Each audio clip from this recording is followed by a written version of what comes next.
Olá, bom dia. Hoje é dia 8 de março, estamos retomando de 2021, estamos retomando o Infra em Pauta, programa que trata do setor de infraestrutura, dos assuntos mais relevantes, né?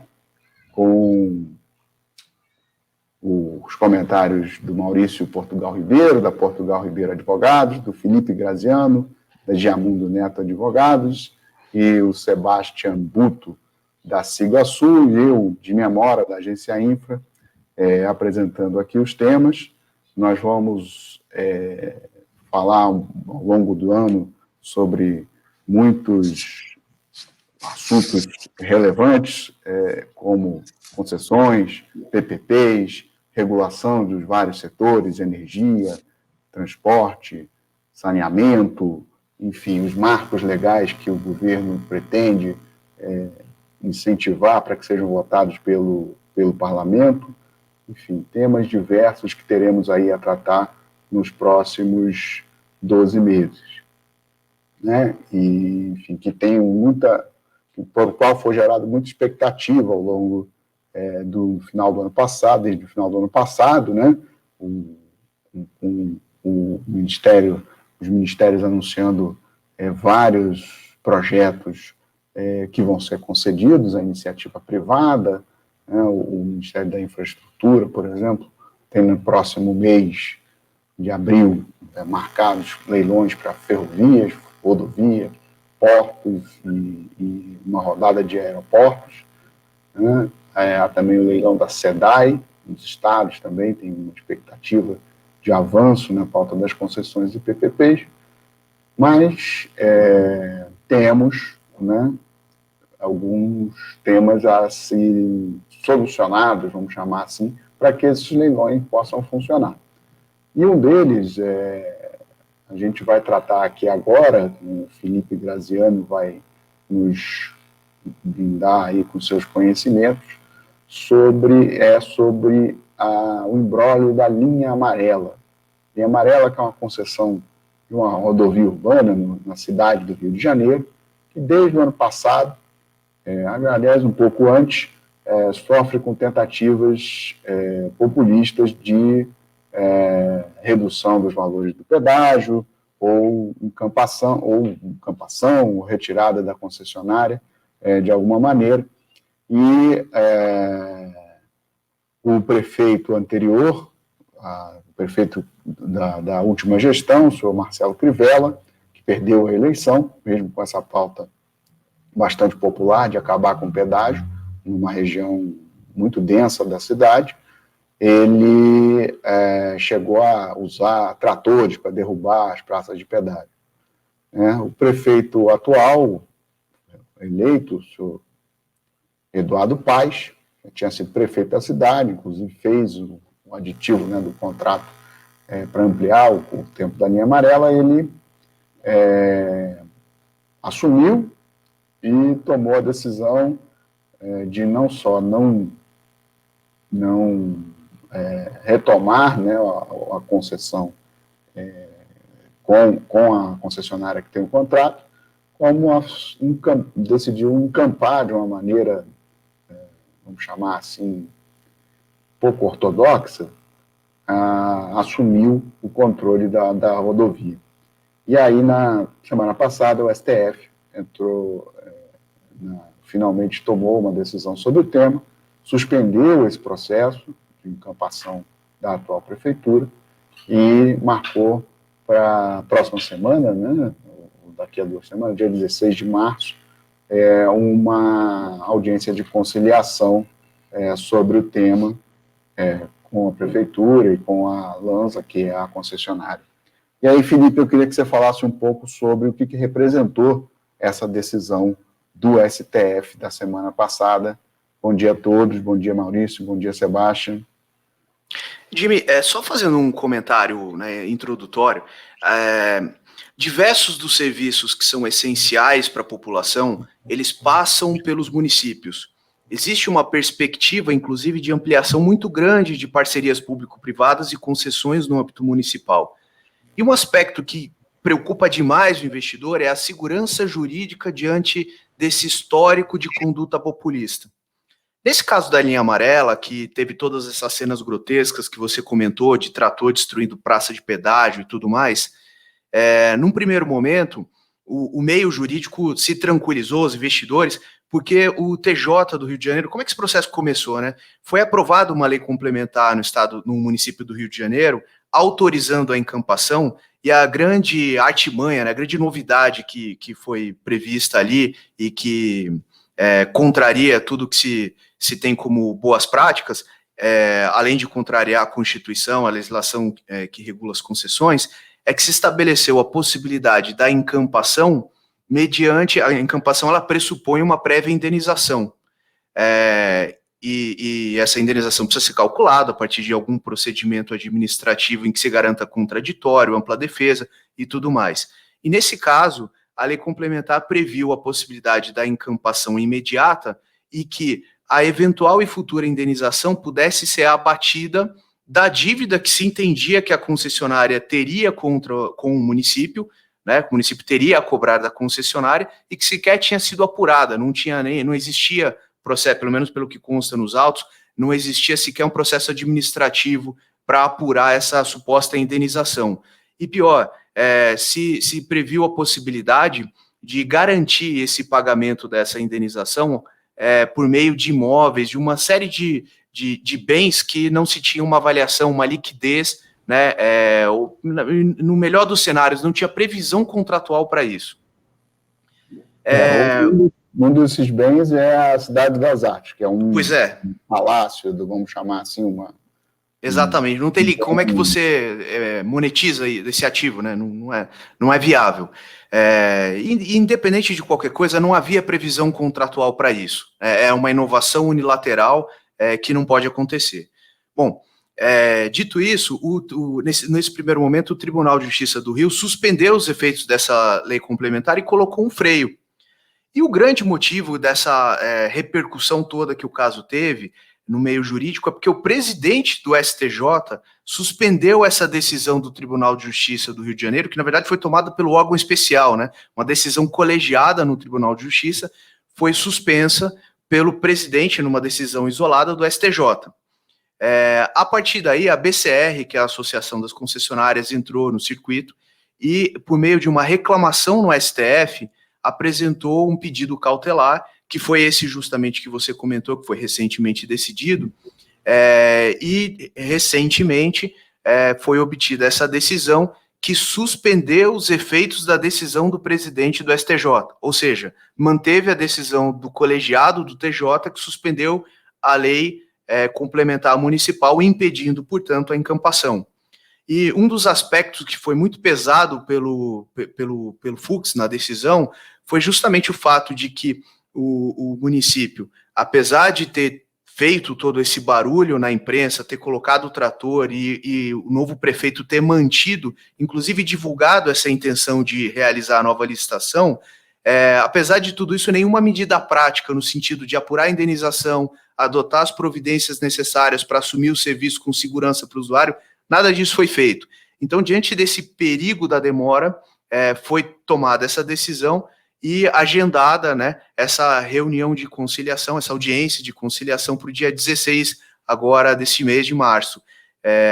Eu não enxergo muita viabilidade, eu não sei como isso pode ser objeto de composição, a menos que a concessionária esteja disposta a buscar uma indenização nesse âmbito, né, e sair. Mas é realmente assustador e muito perigosa esse tipo de postura municipal diante dessa perspectiva e dessa necessidade que a gente tem de ampliar parcerias. É realmente muito problemático. Deixa eu comentar, deixa eu fazer um comentário muito rápido. Eu acho que tem uma coisa aqui que eu acho que vale a pena a gente chamar a atenção, porque inclusive foi objeto de comentário nosso quando houve a eleição do prefeito Eduardo Paes, né? A gente tinha a expectativa que o Eduardo Paes fosse levar uma agenda de concessões à frente, inclusive reparando os problemas que a gestão Crivella criou para várias concessões que foram feitas durante o próprio governo anterior, né, o governo do Eduardo Paes, né? Aí falávamos do VLT Rio, que está com problemas seríssimos, inclusive com decisão judicial já reconhecendo os direitos da concessionária, a reposição da garantia de pagamento, né, sem cumprimento. Falávamos do Porto Maravilha, né, falávamos da acho que é Via Olímpica, que terminou virando Via Rio. Transolímpica, que virou Via Rio, né?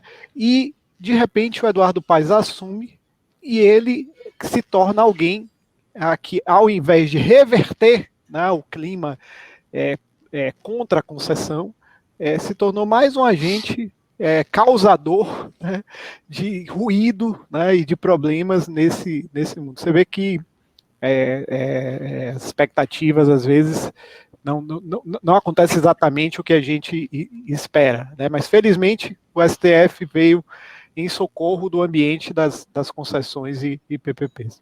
Parece que o populismo está barato, né? Vale a pena e... Enfim, a BCR, Jimmy, fez inclusive um destaque apontando 2 casos de intenção de declaração ou de caducidade ou de encampação, mas numa sistemática nessa linha de pagamento de indenização a posterior, que foram claramente incentivadas por essa medida do município do Rio de Janeiro, que não contou com o apoio do presidente do STJ, né? Isso acabou sendo um incentivo. Bom, então é isso, vamos esperar aí quais vão ser as consequências. Ainda está pendente o julgamento no STJ, né, porque foi uma decisão liminar do presidente, mas não tem ainda uma decisão do colegiado que está julgando isso, né, e além do que também vamos ter que aguardar a decisão colegiada do STF, para saber aí o que vai acontecer e o quanto de segurança a gente vai ter para as próximas etapas, né? Já que alguns agentes com quem conversei estão bastante preocupados de isso ser desse modelo, vamos chamar assim, de encampação selvagem, que foi a descrição que me deram, se torne padrão e aí, enfim, você vai ter consequências para todo o sistema de concessões e PPPs. Bom, vamos passar para o próximo tema, né, que a gente vai falar sobre uma medida tomada aí no mês passado, foi a emissão da medida provisória, que vai permitir, né, os estudos para desestatização da Eletrobras, que é a holding que controla aí todos os ativos do setor elétrico que estão nas mãos do governo federal. Essa medida provisória foi editada há 2 semanas, ela ganhou o número de 1031, e ela permite que sejam feitos estudos e dá os padrões que o governo pretende para essa concessão, vamos dizer assim, porque, enfim, para essa desestatização, especialmente o formato como o governo vai ainda se manter, né, ou como vai ser o modelo de governança da futura empresa que não vai mais ter o controle estatal. E aí eu queria que o Maurício pudesse explicar um pouco como é que é esse modelo pensado, né, para a futura Eletrobras privada e o que isso pode gerar aí de consequências para a própria licitação e até para o controle da futura empresa. Maurício, por favor. Bom, primeiro, é uma ótima notícia que tomaram providências, finalmente, né, para iniciar os estudos para aprovação legislativa e para iniciar os estudos para a desestatização da Eletrobras. O BNDES, logo a seguir da publicação da medida provisória, fez um chamamento para aqueles interessados em participar dos estudos. Então, teremos estudo sobre a desestatização da Eletrobras. Eu não consigo entender muito bem por que é que não se fez estudo antes, né?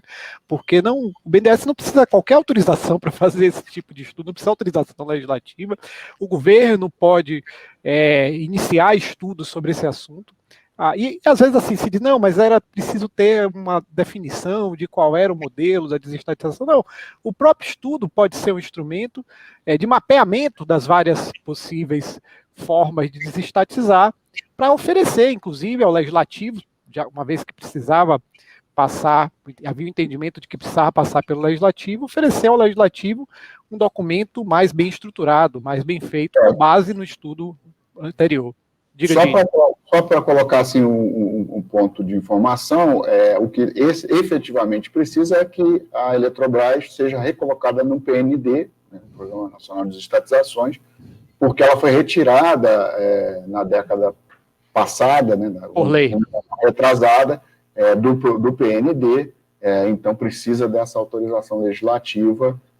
Parece esse foi o entendimento do governo, do parlamento, da própria justiça deu a entender que vai precisar de recolocar no PND. Essa discussão veio desde 2017, né? Já quando o PPI, na época que o PPI estava no governo Temer, ali debaixo da presidência, já havia essa discussão. O problema é que foi tirada por lei do PND, e aí havia a discussão de que uma vez que foi tirada por lei, precisaria ser reincluída por lei. A rigor, tá? Você não precisa lei para incluir nada do PND, né? A inclusão, isso desde a lei 9491 de 97, a inclusão de empresas estatais no PND é por decreto, né?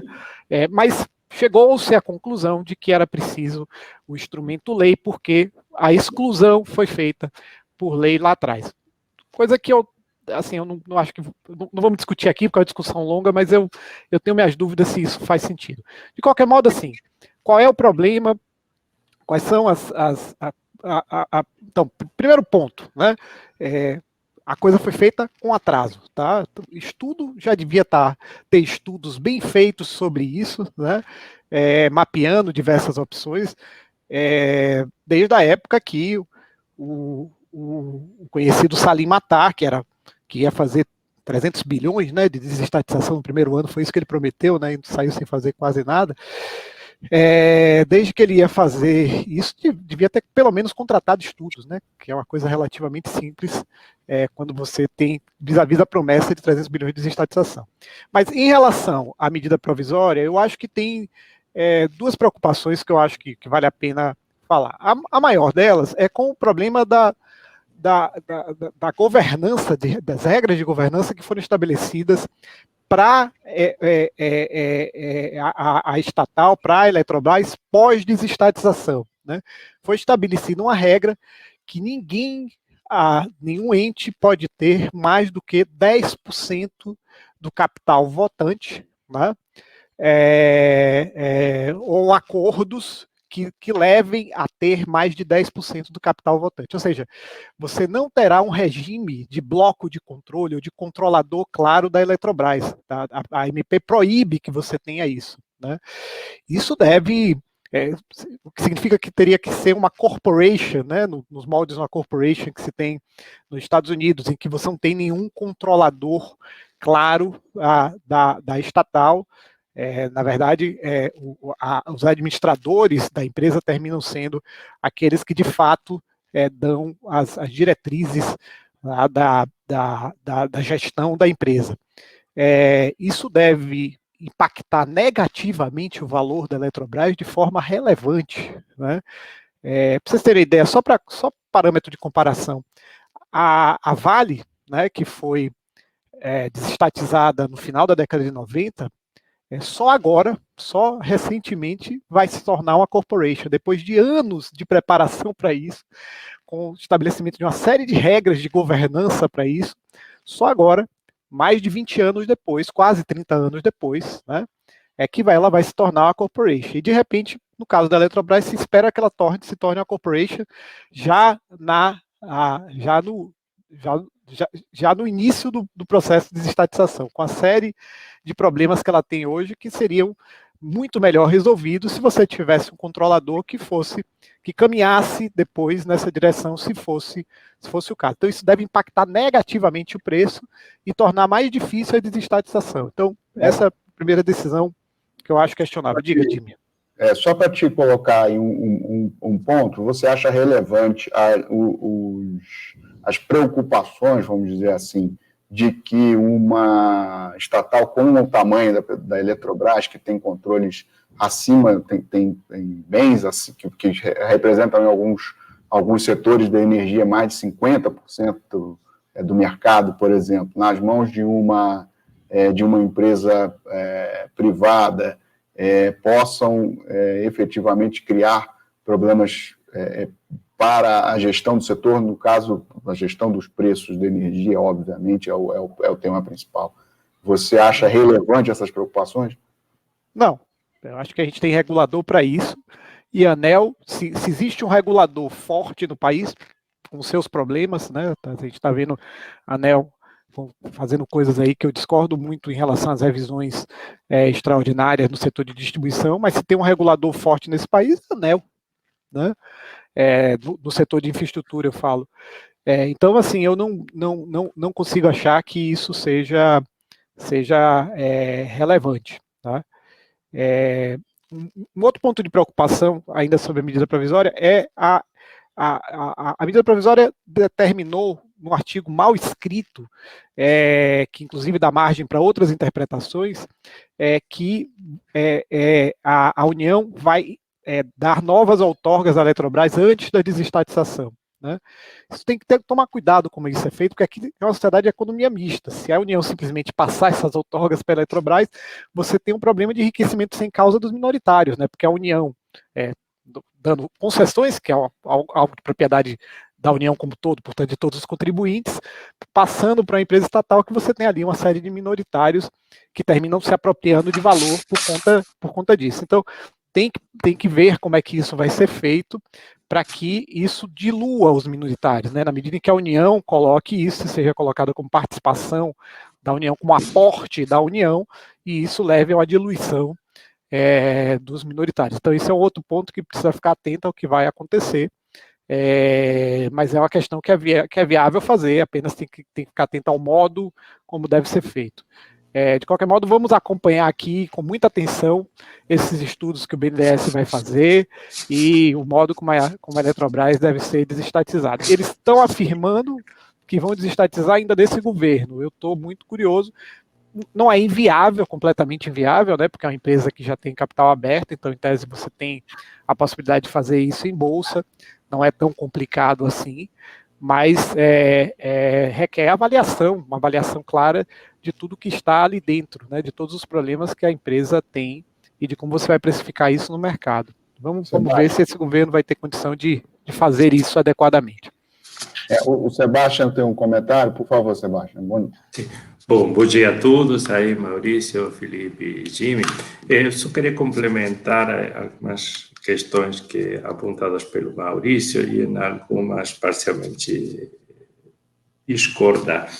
Em particular, na questão dos estudos, se bem realmente o Maurício está certo de que o BNDES poderia ter contratado os estudos sem necessidade de medida provisória, pelo tamanho da Eletrobras, pela quantidade de ativos envolvidos, pela diversidade de fontes de geração que se tem, transmissão, participações em outras sociedades, entendo que um estudo demasiado amplo e enquanto às distintas possibilidades seria um estudo que realmente seria muito ambicioso de ser realizado nos tempos hábeis. Então, até entendo que a questão de focar em um estudo um pouco mais limitado enquanto ao modelo de negócio que se pretende para a desestatização da Eletrobras vai facilitar em se ter um estudo um pouco mais assertivo, dado que o desafio de realizar os estudos é muito grande, pelo tamanho que tem a Eletrobras, como falei, pela quantidade de ativos envolvidos, pela importância que ela tem no setor de energia elétrica e por ela atuar basicamente em duas elos são muito significativos, que é a geração e a transmissão. Essa é uma questão. A outra questão é em quanto ao modelo de negócio, se realmente essa limitação do 10% da participação dos tenedores das ações, assim, das decisões, acho que isso, se bem o mercado ele está muito bem regulado pela ANEEL, um regulador que já tem um nível de maturidade grande, mas que sei que parte dos ativos da Eletrobras, a parte são de geração. E a geração é, em princípio, um mercado com concorrência, okay? Onde a ANEEL regula algumas questões, mas não regula o preço. Ele é determinado nos leilões através do processo de concorrência.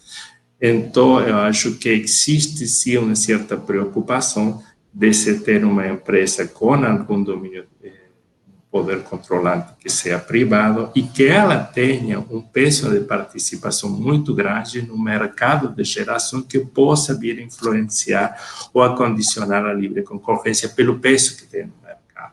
Okay? Esses riscos são menores nos setores de transmissão e de distribuição, porque ali o preço é um pouco mais regulado, em particular na transmissão já existente. A linha de transmissão que são em processo licitatório, também você tem uma concorrência pelo mercado. Então, eu não tenho opinião formada se essa limitação realmente ela não é excessiva, tá? De não ter um controle, mas eu acho que sim, há uma preocupação por evitar um controle no poder do mercado naqueles segmentos que são concorrenciais e onde a regulação da ANA fica um pouco mais limitada. Ok. Bom, obrigado, Sebastião. E aí eu passo para você o próximo tema, porque nós vamos tratar aqui do marco do saneamento. Há uma expectativa de que na próxima semana o Congresso Nacional se reúna, sua primeira reunião aí do ano, e vá analisar os vetos feitos pelo presidente Bolsonaro ao projeto que foi aprovado no ano passado. E, enfim, esses vetos alteraram alguns parâmetros que os parlamentares tinham colocados para esse novo modelo de concessões que está se pretendendo implantar, concessões de governança e gestão das companhias, né? É um marco bem amplo. E enfim, a falta de análise desses vetos tem sido usada como, vamos chamar assim, como argumento pelo governo para que não tome outras providências que são necessárias para o marco, que, eu relembro, é um marco que é cheio de prazos. Então, qualquer atraso nas decisões que têm que ser tomadas, eles têm consequências, provavelmente, para esses prazos que terão que ser cumpridos. E aí eu queria que o Sebastião pudesse nos dar uma atualização de como é que está isso. Por favor, Sebastião. Ok. Bom, na realidade, a apreciação dos vetos é um tema que o setor está com certa ansiedade de que esse tema seja tratado.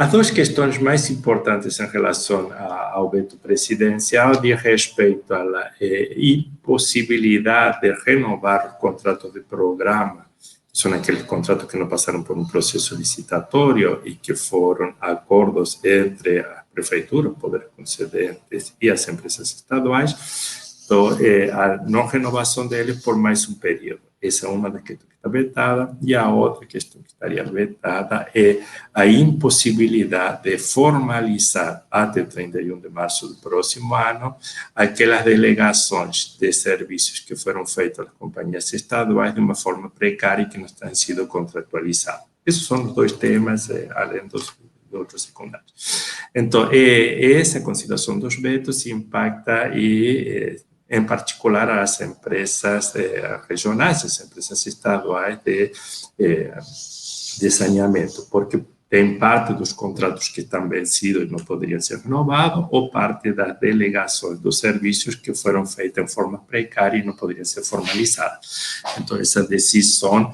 essa consideração do veto precisa ser feita para decidir o rumo que terá a prestação desses serviços. Se o veto se mantém, haverá necessidade de fazer um processo licitatório quase que imediato, tá?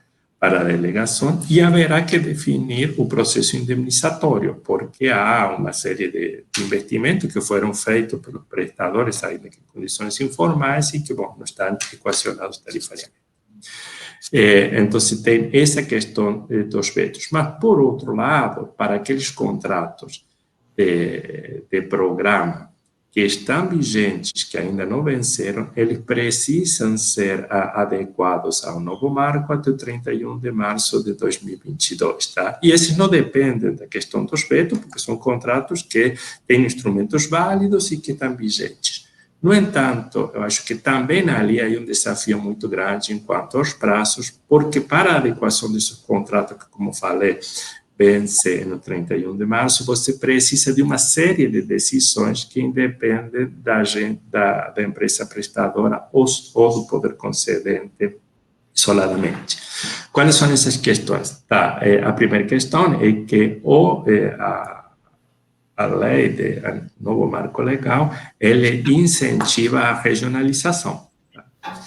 A definição das unidades regionais, de como será a composição da regionalização, é uma atribuição do Estado, que teria um prazo de 12 meses, que vence agora na metade deste ano, para definir as unidades regionais. Então, se está correndo atrás desse prazo, que é a definição das unidades regionais. E ela é prioritária porque a unidade regional, além de levar em consideração algumas questões de compartilhamento de infraestrutura básica, ele deve levar em consideração que a unidade regional seja sustentável economicamente para atender às metas impostas pelo novo marco. Então, há uma dependência do cronograma do Estado na definição das unidades regionais, há uma dependência do Poder Executivo, que ainda não determinou o decreto de como se define, como se calcula a capacidade econômica do contrato para o atendimento das metas. Há uma dependência das normas de referência da ANA, que ela deveria estabelecer qual é o conteúdo mínimo dos contratos, qual é o critério de indemnização, quais são os princípios para caducidade, uma série de normativas que tem o conceito da matriz de risco, ou seja, uma série de normativas que tem que ser incorporadas nos contratos. Então, o que está acontecendo? Desde a homologação do novo marco até aqui, que já se tem passado mais de meio ano, pouco se avançou, quase nada, na definição de todas essas outras variáveis que são determinantes para a adequação do contrato que vence o 31 de março. E do qual não necessariamente, como falei, depende do prestador ou do poder concedente, porque são questões que dependem ou do governo do Estado, ou do Poder Executivo Federal, ou que dependem da Agência Nacional de Água e Saneamento. Então, um pouco a visão que eu tenho é que os prazos estão correndo, pouco se tem feito na definição dessas variáveis, desses princípios, os critérios que são necessários para a adequação do contrato, ainda, e em particular daqueles contratos que não estão vencidos e que não dependem do veto. Então, síntese, a gente tem dois desafios. Uma é a questão de tratar os vetos para ver qual será o tratamento que será dado àqueles municípios que a delegação foi precária e que o contrato está vencido. E a outra é acelerar a definição de todas essas metodologias e critérios que dependem do Estado, do governo federal e da ANA para poder viabilizar a adequação dos contratos de programa até 31 de março de 2023. Então, o principal problema da agenda de saneamento está nas prestações regionalizadas das empresas estaduais. E eu acho que ali se impõe para o governo federal um desafio de readequar os prazos, porque toda essa demora na definição das condições prévias estará impossibilitando a adequação dos contratos. Sebastião, você tocou no ponto, porque você tem as datas finais cravadas, seja para regularização dos contratos de programa, para sua adequação ao marco, seja as metas de universalização que já estão travadas, e por outro lado, as companhias estaduais, muitas delas dispostas a abrir parcerias com a iniciativa privada, estão sem absolutamente nenhuma segurança sobre que modelo considerar para estabelecer essas parcerias, né? Eu já vi casos em que você tem uma determinada região já estabelecida, né, uma unidade regional estabelecida, mas com contratos que estão vencidos ou contratos precários, né, na verdade que nunca existiram, só uma prestação de fato. E aí não se sabe, porque você não tem uma definição dos vetos sobre como regularizar, né, se você pode celebrar um novo contrato de programa ou se esses municípios específicos vão ter alguma dificuldade, vão precisar ter uma licitação e eventualmente um outro prestador, o que de certa forma vai contra a lógica de você determinar uma região em que você tem contratos vigentes, contratos de programa válido, mas com determinados municípios no entorno, com esses contratos já vencidos. Então, realmente, acho que a gente está perdendo muito tempo em ter uma regra, qualquer que seja ela, para a partir dela estabelecer as modelagens que melhor se adequem para viabilizar os investimentos, né? Tem muita coisa parada em função disso. Tem. E também tem uma questão que é importante, e isso tem a ver com o que discutimos no primeiro bloco, que tem a ver com a indemnização. Okay? O que acontece? Muitos dos contratos que ainda estão vigentes, eles vão vencer, em particular o contrato do programa, ponto deles, vencerão ou junto com a universalização prevista para 2033 ou um pouco antes, tá? Então, você, na modelagem que hoje você tem para a tarifa das empresas estaduais, você não está recuperando hoje 100% dos investimentos com as tarifas, com os níveis tarifários que você tem atualmente. Então, você chegará ao vencimento desses contratos com o investimento feito para poder atender as metas de universalização, mas eles não estarão totalmente amortizados. Então, ali se cria o risco da indemnização. Então, além de se ter um critério indemnizatório, de como que se vai mensurar o tamanho do ativo não amortizado, você tem a questão das garantias. Tá? Porque, você fala no caso do Rio, nada adianta ter um ativo que não é líquido, não é monetizável, para ser o lastro de recuperação de um ativo não indemnizado. Tá? Então, essas questões também precisam ser bem definidas dentro da norma de referência da SANA e criar essa segurança jurídica de que ao vencimento do contrato, um novo contrato e o novo entrante pagará pelos ativos não indemnizados e o município cobrirá o déficit se houver o caso. Essa questão da recuperação dos investimentos ao fim do contrato se torna prioritária pelo fato de que há que acelerar muito os investimentos nos próximos 12 anos, 11 anos. Assim, o cenário é um cenário bastante preocupante, né? Porque sem apreciação do veto, sem definição até aqui de como é a comprovação econômico-financeira, que devia ter sido regulamentado desde outubro, né?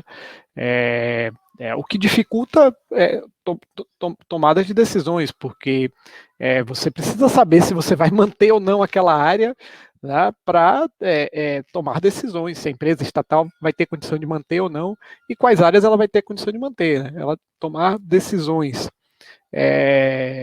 sobre sistemas, né, sem saber, né, se ela será ou não operadora das áreas, é um negócio também que não faz sentido, né? E as dificuldades em torno das regras de regionalização, né? O governo federal, o pouco que regulamentou, né, que foi esse decreto 10.588, que saiu em dezembro do ano passado, em minha opinião, comete vários equívocos, né? Um equívoco que eu apontei, inclusive, no seminário recente, promovido pela Bitcoin e pela Bitib, é que regiões metropolitanas, pelo que está definido lá no decreto, elas devem constar ou de uma unidade regional ou serem consideradas autonomamente uma unidade regional. Né? Qual é o grande problema que você tem? Você tem determinados estados do país que você tem uma região metropolitana, que é onde a prestação de serviço de saneamento é superavitário, e todo o resto do estado não é superavitário. Então, se você ou isola a região metropolitana ou coloca ela numa unidade regional, só terá viabilidade a unidade regional onde a região metropolitana for colocada. Todas as outras unidades regionais não terão viabilidade. Daí que alguns estados, tentando dar uma solução econômica para esse problema, estão pensando o estado inteiro como unidade regional, porque aí você coloca a região metropolitana nessa unidade regional e mantém, né, o serviço, os subsídios cruzados que existem atualmente, mantém a viabilidade, portanto, econômico-financeira da prestação do serviço. Né? Tem um outro tema que na hora que você fizer o recálculo, né, na hora que você incluir as metas de universalização, seja nos contratos de programa, seja em contratos de concessão, é muito provável que em muitos casos você tenha que subir tarifa. E esse será um outro tema. A regionalização vai implicar em diferenciação tarifária, né? Que será um problema político, né? E isso também não está sendo, eu não vejo discussão sobre esse problema. Toda vez que eu levanto esse problema, eu vejo sempre o pessoal da iniciativa privada dizendo, não, mas tem muita margem, porque as estatais prestam serviço de maneira pouco eficiente, então tem muita margem aí para a gente aumentar a eficiência e não subir tarifa. Não, mas em muitos casos você tem também a prestação pela iniciativa privada, que você às vezes vai ter, em vários casos você vai ter que subir tarifa. Né? Então, enfim, faltam definições, né?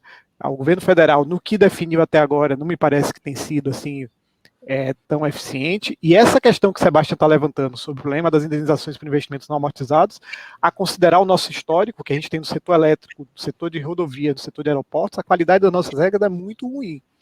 Esperar que a ANA consiga fazer regras de excelente qualidade nesse contexto é uma expectativa que a gente tem que...